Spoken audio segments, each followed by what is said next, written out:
Hello everybody. अब मैं आपके सामने एमएड फर्स्ट ईयर के जो फर्स्ट सेमेस्टर है उसमें आपका पेपर कोड CC4 और पेपर का नाम है history of Indian education and economic issues. इसकी फील्ड बेस्ड एक्टिविटी के ऊपर क्या है डिस्कस करेंगे। देखो, जैसा इस पेपर का ही नाम है, पेपर का नाम है हिस्ट्री ऑफ इंडियन एजुकेशन। तो यहाँ जो इंडियन एजुकेशन है उसकी हिस्ट्री है और उसके इकोनॉमिक इश्यूज हैं, और जो हमारी फील्ड बेस्ड एक्टिविटी है वो भी क्या है, इनसे ही रिलेटेड है। जो आपका सिलेबस दिया है वो उसी सिलेबस को क्या है, हाईलाइट करते हुए है। तो जैसे इसमें पहली जो आपकी फर्स्ट फील्ड बेस्ड एक्टिविटी दी हुई है वो है track the historical hallmark of Indian education till date with its salient features. यानी कि जो आपकी जो इंडियन हिस्ट्री है, किसकी, हमारे एजुकेशन का जो डेवलपमेंट हुआ है उसकी जो पूरी हिस्ट्री है, पूरी हिस्ट्री आप पहले इस पेपर में पढ़ चुके हैं।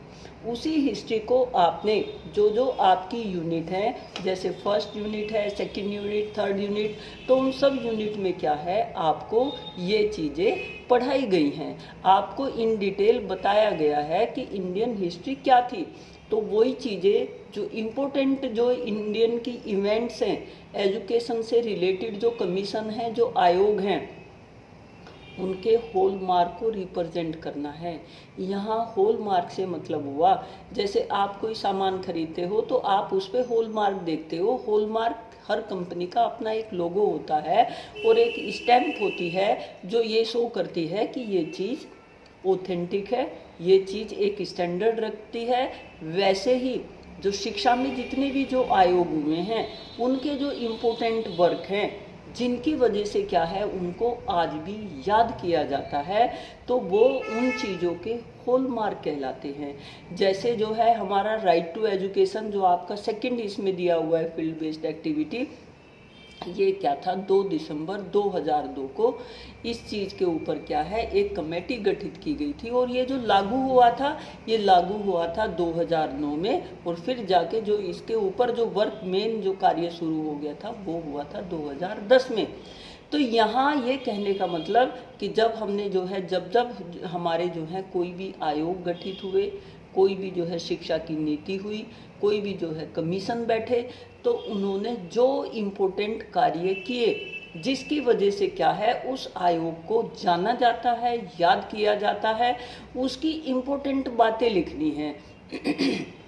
तो यहाँ कहने का मतलब ये हुआ, जितने भी जो हैं ये आयोग हैं, कमीशन हैं, आप हिस्टोरिकल वाला जो पार्ट है बिफोर, यानी कि जितने भी आपके इन जो हिस्ट्री जब हम पढ़ते हैं तो एंशियंट हिस्ट्री में जो जो डेवलपमेंट हुआ है उनके संदर्भ में, इसके बाद जो है मिडिल जो हिस्ट्री वाला पीरियड है उसके संदर्भ में, जो एंशियंट है, मिडिल, सारा जो है 1 बाय 1 उसमें हम एक एक चीज़ को, जो इम्पोर्टेंट चीज़ें हैं, जो एक हॉलमार्क क्या है छोड़ के गई हैं, जो अपने पदचिन्ह छोड़ के गई हैं, जिनका प्रभाव क्या है आज तक भी हमारी शिक्षा के ऊपर पड़ता है।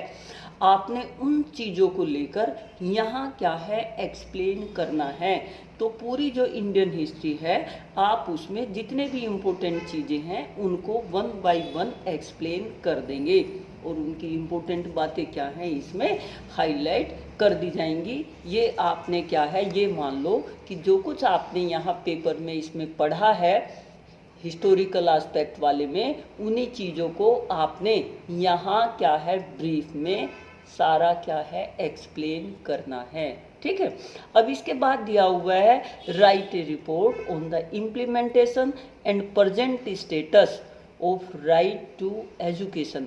अभी मैंने आपको बताया था कि जो राइट टू एजुकेशन है ये 2 दिसंबर 2002 को क्या था, इसके ऊपर क्या है अधिनियम लाया गया था।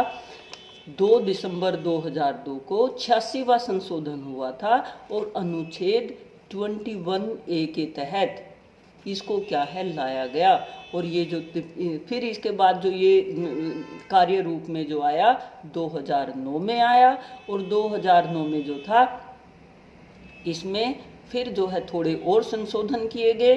इसमें निःशुल्क एवं अनिवार्य शिक्षा के ऊपर जोर दिया गया। और ये क्या था, बालकों का अधिकार बनाया गया। 6 से 14 वर्ष तक के बच्चों के लिए शिक्षा को ग्रहण करना उनका अधिकार क्या है, बना दिया गया। और ये फिर क्या था, 1 अप्रैल 2010 से पूर्णतः क्या है, लागू हुआ था। तो इसमें क्या है, बच्चों को फ्री एंड कंपलसरी शिक्षा का अधिकार क्या है, दिया गया। यहाँ आपने क्या है, इसका ये बताना है कि ये कितना क्रियान्वित हो रहा है। ये काफ़ी क्रियान्वित हुआ, इसकी वजह से जो है काफ़ी चेंजेस हुए। इसकी वजह से क्या है, जो हमारा लिटरेसी रेट है वो भी क्या है, बढ़ा है। तो आपने यहाँ इसको थोड़ा सा डिटेल में बता देना है। और इसको अप्लाई करने से प्रेजेंट इसका स्टेटस क्या है, प्रेजेंट स्टेटस को डिफाइन करना है कि प्रेजेंट में ये अपना कितना जो है कार्य कर रहा है।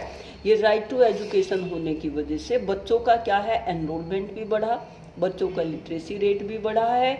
तो इसका क्या है, काफ़ी पॉजिटिव इफेक्ट है। ये जिस उद्देश्य के लिए क्या है कि बाल अधिकार जो है बना दिया गया था कि सभी को शिक्षा का लेने का अधिकार है। तो इसमें जो गरीब बच्चे हैं वो भी जो है शिक्षा ग्रहण कर पा रहे हैं। ये क्या है, अपने आप में काफ़ी बेहतर तरीके से कार्य कर रहा है। लेकिन फिर भी हर चीज़ में जो है थोड़ा सा किसी की कोई और प्रॉब्लम है, कोई और वजह है जिससे जो है बच्चे ना पढ़ पा रहे हों, वो बात अलग है। बट गवर्नमेंट ने काफ़ी क्या है, इसके माध्यम से सुधार करने की कोशिश की। तो यहाँ आपने राइट टू एजुकेशन को एक्सप्लेन करना है और प्रेजेंट में जो इसका स्टेटस है उसके बारे में आप बता देंगे। ठीक है, तो ये 2 फील्ड बेस्ड एक्टिविटी थी, दोनों क्या है आप कर लेंगे। एक का पूरा पेपर इसमें ये डिटेल में जो यूनिट दी हुई है उनको ब्रीफ में आपने यहाँ बताना है। और सेकंड वाले में आपने राइट ऑफ एजुकेशन के संदर्भ में बताना है कि प्रेजेंट स्टेटस क्या है। प्रेजेंट स्टेटस से बच्चों के एनरोलमेंट पे भी प्रभाव पड़ा है, बच्चों ने अपने आप को एनरोल्ड करवाया है। बच्चों का जो ये हमारी जो भारत की हर स्टेट में क्या है, जो लिटरेसी रेट है वो भी क्या है, इसकी वजह से राइज हुआ है। ज़्यादा पढ़े लिखे क्या हैं, अब कंपैरेटिवली ज़्यादा हैं, क्योंकि इसके साथ क्या है, काफ़ी सुविधाएं गवर्नमेंट के द्वारा बच्चों को दी गई। ठीक है, तो थैंक यू, आप समझ गए होंगे।